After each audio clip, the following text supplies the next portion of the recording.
Bonjour et bon dimanche à vous. J'espère que vous avez passé un agréable week-end.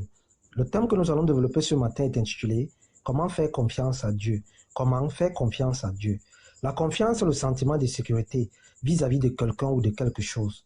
La confiance est le sentiment de quelqu'un qui se fie entièrement à quelqu'un d'autre. Dieu est le supra, le premier et le dernier, le créateur du ciel et de la terre. La confiance s'acquiert par une connaissance profonde de l'autre. Nous ne pourrons pas faire confiance à quelqu'un que nous ne connaissons pas.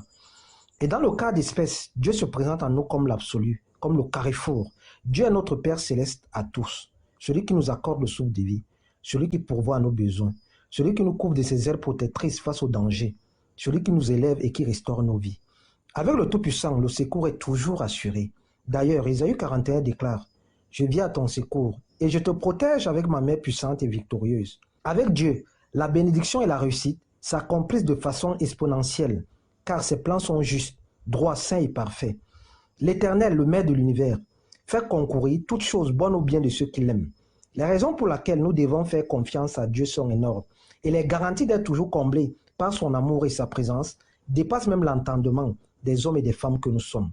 Contrairement aux êtres humains, Dieu ne change jamais sa décision au gré des circonstances, et il tient toujours à l'accomplissement de ses promesses.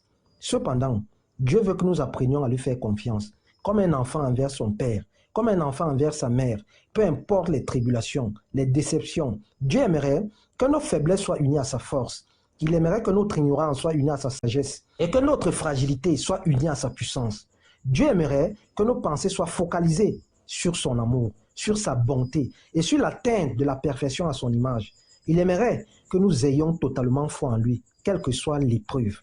Et pour cela, Dieu nous amène constamment au bout de nos ressources et de nos limites, jusqu'à ce que nous apprenions à lui faire totalement confiance. Aussi désespéré qu'est ou peut être une situation, Dieu a toujours un mot à dire. Nous sommes enfants de Dieu, cela signifie que notre destinée repose exclusivement dans les mains du Tout-Puissant. Nous devons chercher le Seigneur avec persévérance, en développant une soif effrénée pour la prière, en développant une soif effrénée pour la méditation de sa parole, et surtout en marchant dans l'obéissance. Frères et sœurs, Dieu a un plan pour chacun de nous. Lorsque la tempête fait rage et que tout semble désespéré, Dieu aimerait voir ses enfants compter exclusivement sur lui. Lorsque tout semble vide et aride, même quand la maladie est incurable et que les médecins ont déjà jeté l'éponge, même quand le divorce frappe à la porte, même quand tu es sans avenir, sans enfant, sans mari, sans femme, même quand les hommes et les femmes se lient contre toi, sache qu'il y a un être suprême qui est au contrôle de ta vie, qui visualise ta situation, qui compte chacun de tes cheveux. Je sais que pour te décourager, le diable utilisera ses agents pour désorienter ta foi, pour te perdre en déclarant « Où est donc ton Dieu face à cette épreuve, face à cette situation? Où est donc ton Dieu?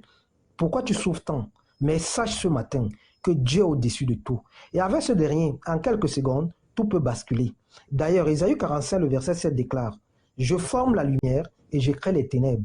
Je donne la prospérité et je crée l'adversité. Moi, l'Éternel, je fais toutes ces choses. » Aucun problème n'est insoluble pour Dieu. Et ce dernier sait exactement quoi faire face à chaque obstacle se présentant à nous. Il sait l'heure précise à laquelle il interviendra. Avant le départ d'une situation, Dieu a déjà le plan de sortie. Mais ce dernier n'agira qu'en dernier recours. C'est pourquoi plusieurs affirment « Dieu est lent. Le temps de Dieu est trop long. » Certaines de ses promesses tardent. Mes frères et sœurs, Habakkuk 2, le verset 3, va nous révéler un secret ce matin, quand il déclare « Car c'est une prophétie dont le temps est déjà fixé. Elle marche vers son terme et elle ne mentira pas. Si elle tarde, attends-la, car elle s'accomplira. Elle s'accomplira certainement. » Notre foi doit être le symbole qui nous permet de développer une confiance totale en Dieu. Et la foi vient de ce qu'on entend. Et ce qu'on entend vient de la parole de Dieu. La parole de Dieu doit donc faire son effet en nous afin de nous affermir. Et les différentes épreuves de la vie doivent nous amener à plus avoir confiance en Dieu et en sa capacité à nous aider à transcender nos difficultés. Car tenir bon face aux tribulations, face à la souffrance, n'est que source d'élévation. Chaque enfant de Dieu doit garder une foi ferme. Chaque enfant de Dieu doit garder une foi inébranlable lorsqu'une situation se présente à lui, tout en ayant confiance à l'intervention de Dieu dans sa vie. Nous devons croire que Dieu est fidèle, car ce dernier l'est. Ce dernier est fidèle pour nous délivrer dans toutes les circonstances, peu importe à quel point cela paraît insurmontable pour nous. Nous devons apprendre à garder notre confiance dans le Seigneur, car ce dernier a de nombreuses façons de nous venir en aide. Notre espérance n'est pas en nous, mais exclusivement en Dieu. D'ailleurs, Lamentation 3, le verset 24 à 26 déclare: L'Éternel est mon partage, dit mon âme. C'est pourquoi je vais espérer en lui. L'Éternel a de la bonté pour qui espère en lui. Pour l'âme qui le cherche, il est bon d'attendre en silence le secours de l'Éternel. Qu'il est vraiment bon, frères et sœurs, d'attendre en silence le secours de l'Éternel. Dieu vient toujours au secours de ses enfants, peu importe le temps, peu importe les circonstances. Nous devons rester dans le silence lorsqu'une épreuve se dresse devant nous. C'est primordial. Nous devons nous abandonner totalement à Dieu lorsque les ténèbres s'approchent. Nous devons rester dans la prière et la méditation. Le secours de l'Éternel est proche. Restons dans son intimité.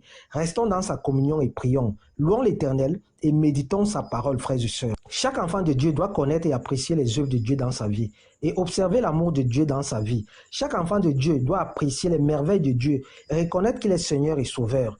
Et la parole de Dieu reste le seul moyen permettant de connaître véritablement la grâce d'avoir pour Seigneur Yoshua Hamashiach. Le Tout-Puissant nous aime tellement et il aimerait que nous dépendions absolument de lui. Et notre foi doit nous permettre de rester focalisés à Dieu. Notre foi doit nous permettre de regarder vers Dieu, même quand nous sommes sans travail, sans mari, divorcés, etc. Notre confiance en Dieu doit nous amener à surmonter les obstacles et les tempêtes qui se dressent contre nous. Avec Dieu à nos côtés, nous pouvons tout avoir. Notre confiance en Dieu doit nous réconforter à chaque instant. Car quand Dieu est à nos côtés, nous n'avons rien à craindre. Et même les obstacles deviennent des avantages. Dieu détient la réussite en toutes choses. Et celui qui se confie efficacement et totalement en lui échappe à tout ce qui se dresse contre lui. Ne désespérons jamais, car le Tout-Puissant veille sur chacun de ses enfants.